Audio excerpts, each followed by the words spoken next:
it's Kaitlin. Welcome back to Bandit and Cass. I hope you all are safe and you're healthy and you're staying home, and coming at you from your house is me with this video. I hope this brings you a little bit of whatever you need, whether that be some happiness or just some calm or maybe some organization. So I hope you all have a good time. I hope you enjoy this and it leaves you a little better than you were off before. So today's spread is going to be a Q1 goal recap. This was my first year setting goals, and I decided to approach doing so by creating my goals and checking in on them in quarters.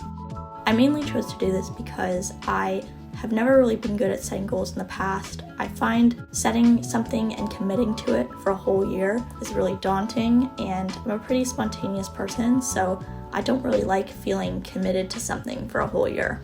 But this year I did really want to try setting goals because I did kind of brainstorm some that felt really meaningful to me. So I tried to set myself up for success, and that is kind of how I landed on the quarter method. It's not really a specific method and I'm not going to get too into it, but pretty much I just like to check up on my goals every quarter and see how I'm doing so that I can see what I've done so far, if I've accomplished anything, and what I have yet to work on. I set about 20 goals.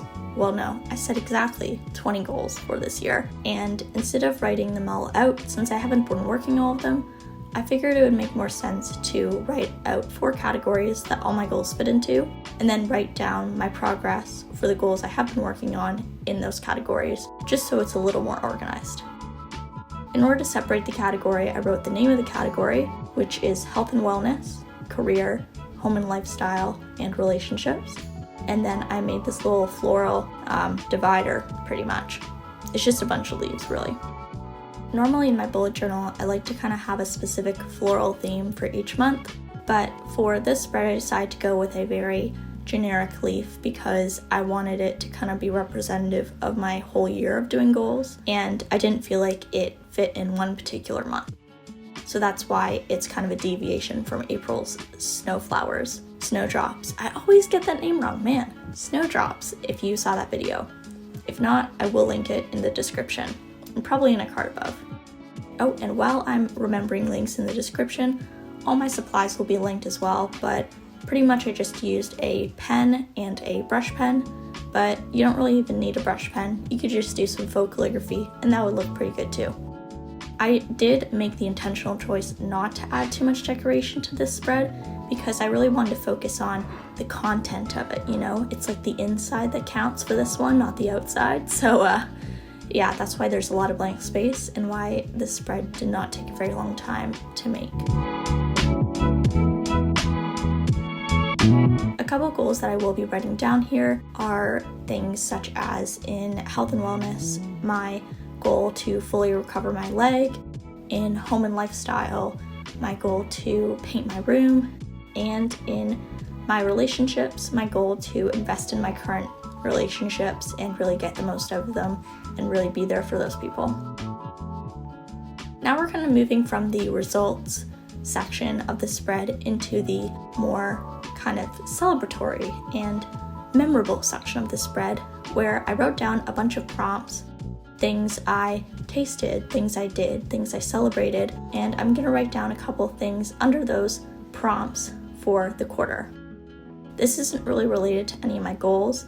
It's just more a place where I can kind of reflect on the month and kind of look at the month on a whole besides just the things I did to reach my goals, because life is kind of more than achieving your goals, you know? Goals are important, don't get me wrong, but so is all the food you ate, so is all the people that you saw, so is that cool playlist. You know what I mean? And I decided to end off the spread by writing the title, so I know what spread it is. I just wrote in my brush pen Q1. This is a Tombow Funosuke hard tip brush pen.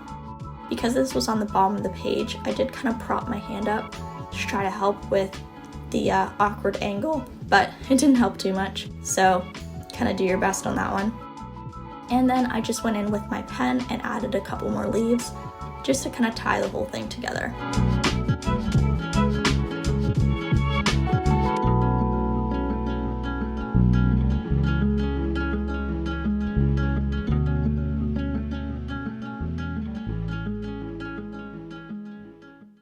And then finally at the very bottom, I wrote recap or reflection, January to March.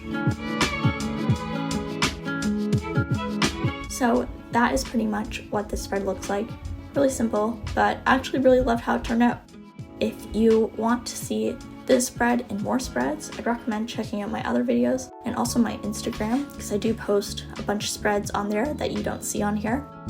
And besides that, thank you so much for watching, everyone. I hope you are doing well, and I hope you enjoyed this video. Stay safe, and I'll see you guys in the next one. Bye.